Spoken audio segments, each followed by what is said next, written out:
मोठी बातमी रवींद्र धंगेकर वेगळी भूमिका घेण्याच्या तयारीत आहे। रवींद्र धंगेकर यांची भाजपाकडून कोंडी केली जात असल्याची शक्यता आहे। धंगेकरांचा मुलगा प्रणव अपक्ष निवडणूक लढण्याच्या तयारीत आहे। निवडून न येणाऱ्या जागा भाजपा देत असल्याचा आरोप करण्यात आलेला आहे। या संदर्भात स्वतः रवींद्र धंगेकर आपल्याशी फोन लाईन वरून जोडले गेलेत। रवींद्रजी, तुमचं जय महाराष्ट्र मध्ये स्वागत। आपण पाहतोय तुम्ही महायुती विरोधात ही अतिशय वेगळी भूमिका घेतली आहे। तुमचा मुलगा प्रणव हा अपक्ष निवडणूक लढण्याच्या तयारीत आहे, काय बोलाल? नाही, याच्यामध्ये शिंदे साहेबांच्या नेतृत्वाखाली आम्ही त्यांना प्रस्ताव दिला आणि त्या प्रस्तावामध्ये त्यांनी आम्हाला ज्या पद्धतीने प्रस्ताव दिला आमच्या पक्षाला, त्या प्रस्तावामध्ये कुठल्या जागा जिंकणार नाही अशा प्रस्ताव आम्हाला त्यांनी पाठवलाय आणि कायम आम्हाला जी त्यांची वागणूक ही सन्मानजनक वागणूक आहे असं वाटत नाही। मी काय वाटाघाटीच्या मिटिंगला नव्हतो, पण ज्या पद्धतीने दिसतंय चित्र हे कार्यकर्त्यांच्या हिताचं नाहीये आणि एवढा जर अपमान करून जर लढायचं असेल तर मग काय त्याच्यात मग सन्मानपूर्वक युती झाली पाहिजे, लाचार होऊन युती झाली नाही पाहिजे। हे आम्ही विनंती साहेबांना करणार आहोत आणि काल केली आहे, परंतु प्रत्येक कार्यकर्त्याला न्याय मिळाला पाहिजे।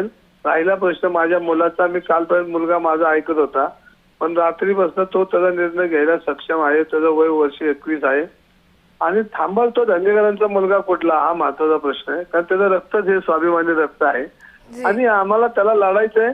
आता शेवटी आम्ही त्याला विनंती केली आमच्या घरातल्या सगळ्यांनी की असं काय करू नको, तू धनुष्यबाणावर राहा, धनुष्यबाण तुझ्याबरोबर राहील आणि मग आता त्याचा निर्णय घेताना आम्ही त्याला सांगतोय, पण आता शेवटी त्याच्यावर अवलंबून आहे। रवींद्रजी, जसं तुम्ही म्हणालात की वाटाघाटीची जी बैठक झाली होती त्या बैठकीपासूनही तुम्हाला दूर ठेवण्यात आलं, त्यानंतर तुम्ही एकनाथ शिंदेंची भेट पण घेतली, मग एकनाथ शिंदेंनी या सगळ्यावरती तुम्हाला कशा पद्धतीने स्पष्टीकरण दिले किंवा त्यांची काय भूमिका आहे? शिंदे साहेबांचं प्रामुख्यानं तुम्हाला एक अभिमानाची गोष्ट सांगतो की कार्यकर्त्यांच्या वेदना जाणणारा नेता अशी त्यांची ओळख आहे आणि कायम कार्यकर्त्याला न्याय द्यायचा त्यांनी प्रयत्न केलाय की आपण ज्या वेळेला त्यांना भेटत जाईल त्यावेळेला सन्मानपूर्वक सगळ्याच कार्यकर्त्यांशी नागरिकांशी बोलताना बघितल्यानंतर असा नेता कुठल्या पक्षात दिसला नाही मला आतापर्यंत, परंतु तो विषय जाऊ द्या, पण त्यांना आम्ही आमची भूमिका सांगितलेली आहे आणि मला वाटतं की ते कार्यकर्त्यांना न्याय देतील हा माझा विश्वास आहे।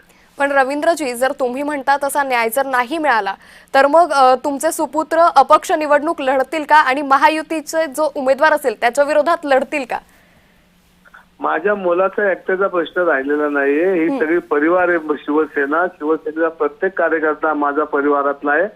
माझा मुलगा हा आता एकटा, मी एक कुटुंबातला नाही राहिलो, मी आता 40 वर्ष सगळ्याच कुटुंबातला कार्यकर्ता झालो, तर प्रत्येक कार्यकर्ता हा माझा कुटुंबातला आहे, परिवारातला आहे, नागरिक मी परिवारातले। त्यामुळे ही सगळ्यांची भावना आहे, जे असेल त्याला आपण योग्य रीतीने न्यायचं काम करणार आहोत। माझा मुलगा हा काही मोठा विषय नाहीये, पण धंगेकर हा पुणेकरांचा सुपुत्र आहे, त्यामुळे त्याला कायम लोकांनी मदत केली, त्यामुळे तो लढला काय नाही लढला काय, पण त्याचा लोक त्या पाठीवर कायम हात ठेवणार आहे, कारण त्या बापाची पुण्य आशीर्वाद हे पुणेकरांनी दिलेत ना। जी रवींद्रजी, मात्र या सगळ्याच्या शेवटी हाच मुद्दा उपस्थित होतो की कुठेतरी भाजपकडून तुमची कोंडी केली जाण्याचा प्रयत्न होतोय असं तुम्हाला वाटतं का? तुम्हाला असं वाटतं का कोंडीत मी सापडेल म्हणून? कोंडीत सापडेल म्हणून वाटतं का? धन्यवाद रवींद्रजी, आपण जय महाराष्ट्र सोबत साधलेल्या या संवादासाठी। त्यामुळे रवींद्र धंगेकर यांचे सुपुत्र प्रणव हे अपक्ष निवडणूक लढण्याच्या तयारीत आहे। एकनाथ शिंदेंशी या सगळ्या संदर्भात चर्चा झालेली आहे। एकनाथ शिंदे हे कार्यकर्त्यांची भूमिका समजून घेतील आणि त्याप्रमाणेच निर्णय घेतील अशी प्रतिक्रिया यावेळी एकनाथ शिंदेंनी रवींद्र धंगेकरांना दिल्याचं रवींद्र धंगेकर यांनी म्हटलेलं आहे। त्यामुळे आगामी काळात पुण्यातील राजकीय समीकरणं आणखी बदलतात का हे पाहणं अतिशय महत्त्वाचं ठरणार आहे।